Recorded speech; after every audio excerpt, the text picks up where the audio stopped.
But first, with Valentine's Day right around the corner, we're just going to say this straight out. A lot of people will be having sex on Friday. According to Skin's 2020 Sex and Intimacy Survey, Valentine's Day is the holiday when the most people are having sex. An earlier survey conducted by the condom company found that people are more likely to have sex on this holiday than on their wedding day. So for today's highlight story, we are talking about safe sex. Nadine Thornhill is a sex educator who has worked with local and national organizations like Planned Parenthood, Action Canada for Sexual Health and Rights, and the Center for Sex Education. Nadine also has a series on YouTube called #SaveSexEd, where she teaches modules from Ontario's 2015 Health and Physical Education curriculum. I had the chance to talk with her earlier today about safe sex practices. Thank you for joining us today, Nadine. Thanks for having me. So what do you consider to be safe sex? So I think what safe sex is going to vary from person to person in terms of what they're actually doing and what measures they're taking. But I would say it's a combination of deciding what's best for you and your partner in terms of reducing your risk of contracting or transmitting sexually transmitted infections, and or unintended pregnancy if you are having the kind of sex that might lead to pregnancy. And then also just taking whatever measures you feel are appropriate or necessary to take care of your general sexual health. So things like, making sure that your, genitals are as healthy as possible if you are living with a sexually transmitted infection or some other sort of sexual illness, that you have access to, treatment, medication, whatever it is you need to be the healthiest that it is possible for you to be. How might events like Valentine's Day cloud someone's judgment about safe sex practices?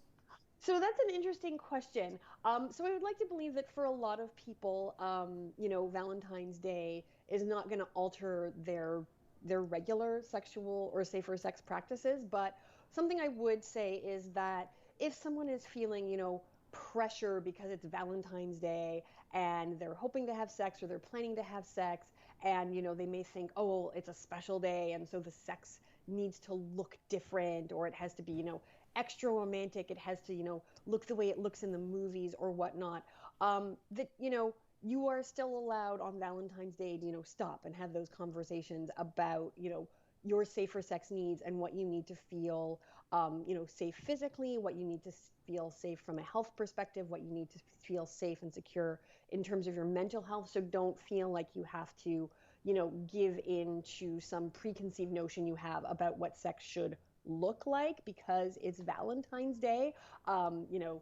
It's still your body. It's, still about what makes you and your partner feel good and comfortable and safe.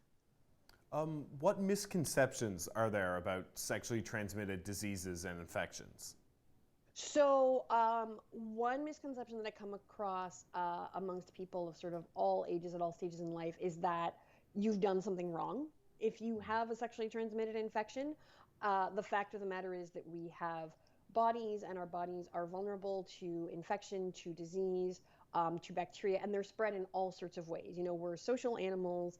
We have all sorts of contact, and just in the same way that, we can pick up infections from shaking hands, from hugging, from just sort of hanging out with other people, we can pick up infections through sexual contact. And just because the contact is sexual, that doesn't make it worse, or it doesn't mean that you've done something wrong.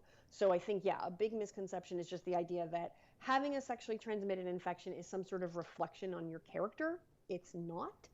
I think another misconception I come across is also that sexually transmitted infections are all the same, and that you're going to get one and you're going to be extremely sick, or you're going to die. There are a lot of sexually transmitted infections that are curable, and even those that are not, many of them, especially if you catch them in their early stages, are very treatable.